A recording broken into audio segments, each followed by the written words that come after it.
Without a gun, I'd be no match for Frankie's men. I'd have to play hide and seek with them.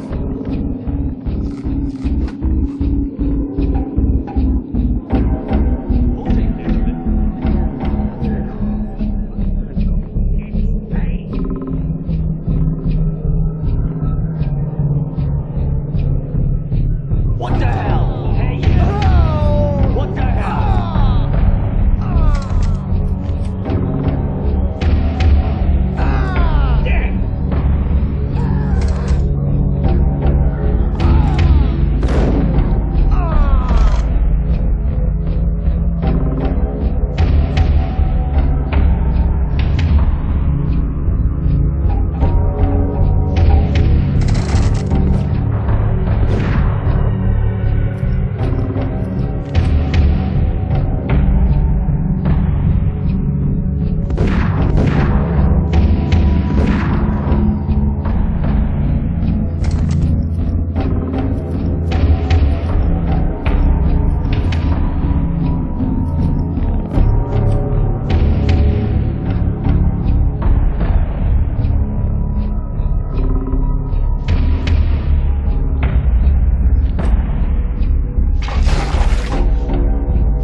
Another newspaper caption for a murder scene.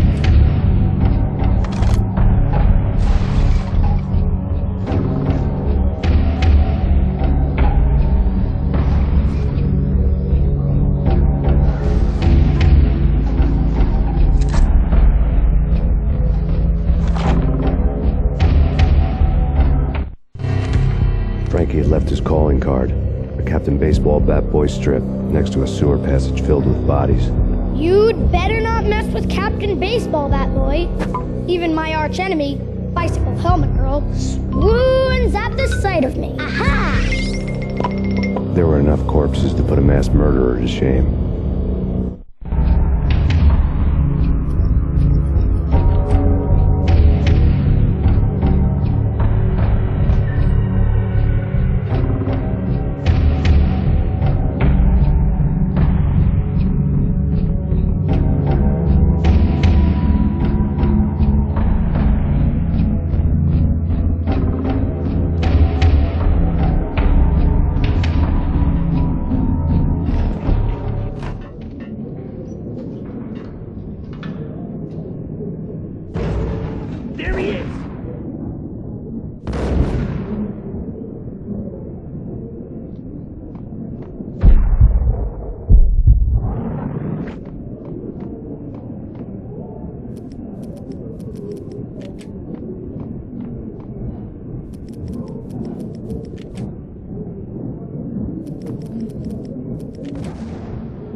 Things were fast going from bad to worse.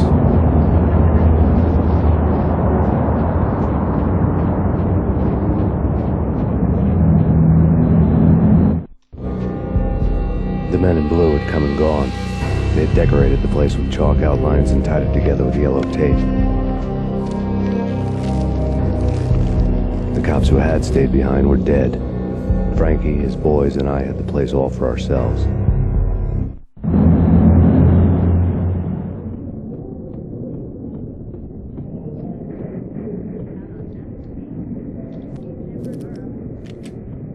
Just forget about it. Just forget about it. Hey, just forget about it. That crazy witch, you should have heard her. She was a real scream when the boys caught her trying to cap the Don. Oh, that's friggin' bad. To the trio? That's even worse than what Frankie's doing to that poor bastard downstairs. She's gonna take a long time to die. The mobster muscle on the phone was talking about Mona. Punchinello's trio were nothing but bad news.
More evidence that Punchinello didn't like me much.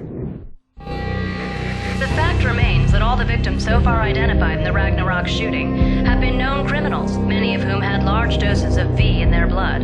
Reliable sources say that Max Payne was also among those killed, although no body has been recovered at this time. Reliable sources. That meant somebody thought the Mafia had me, didn't want the cops snooping around anymore. The body would be delivered to them barely recognizable. Case closed. Don Punchinello had the power to be that reliable source, which was no news. But his news was old news. Framing me hadn't been enough. Don Punchinello had put a hit on me. He wanted me dead, and it had been important enough for him to give written instructions to Frankie about it. Max Payne should die like a dog for the trouble he's caused. Frankie, I know I can trust you to give this matter the dedication it needs.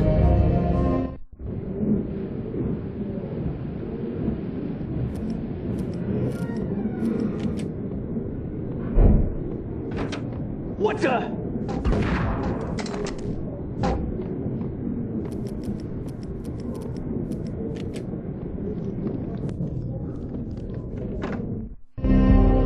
The hotel bar was fast developing quite a history. True to his words, Frankie was there, having a beer. Jesus Christ. How the hell did you get loose? Got bored waiting. Thought, what the hell, we could just as well finish this here.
girls anyway? Unfair! I spotted the tail as soon as I left the hotel. A big black Mercedes. I'd seen the car before. That time it had heralded impressive explosions.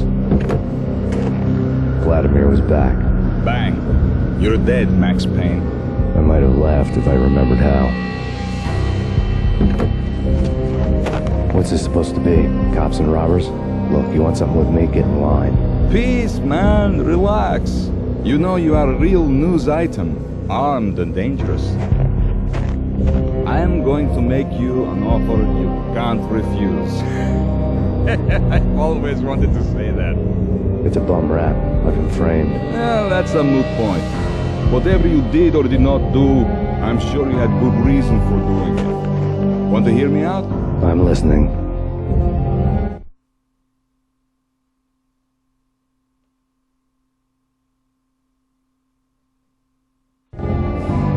Punchinello messing with V is bad for business all around. But that's not all. There is this guy, Boris Dime, used to pull jobs for me. He's the captain of the cargo ship Charon. Now the bastard turncoat has gone off to the other side, Punchinello's. The ship's loaded with high-res hardware, guns, my business. If Punchinello gets hold of that cargo, he's won and I have lost. And you'll have your work cut out for you. If you want to get to Punchinello, you'll need heavy-duty persuaders. I am just the man to get them for you. Change the ship back under my flag, maybe pop 2 in the traitor Dime's head while you're at it. You'll get enough guns to start the apocalypse. You in or out? Let's get this show on the road. Vladimir was one of those old-time bad guys with honor and morals, which made him almost one of the good guys. None of us was a saint. The Brooklyn riverfront was a maze of rusty containers, sharp-boned cranes looming up from the snowstorm. On a night like this, you couldn't help but think of the dark army of dead men sleeping with the fishes, cement shoes in line. No Minotaur lurked in this labyrinth, but somewhere out there, on the clanking deck of his cargo freighter, the skipper of the Chiron was waiting, like the ferryman of the river Styx.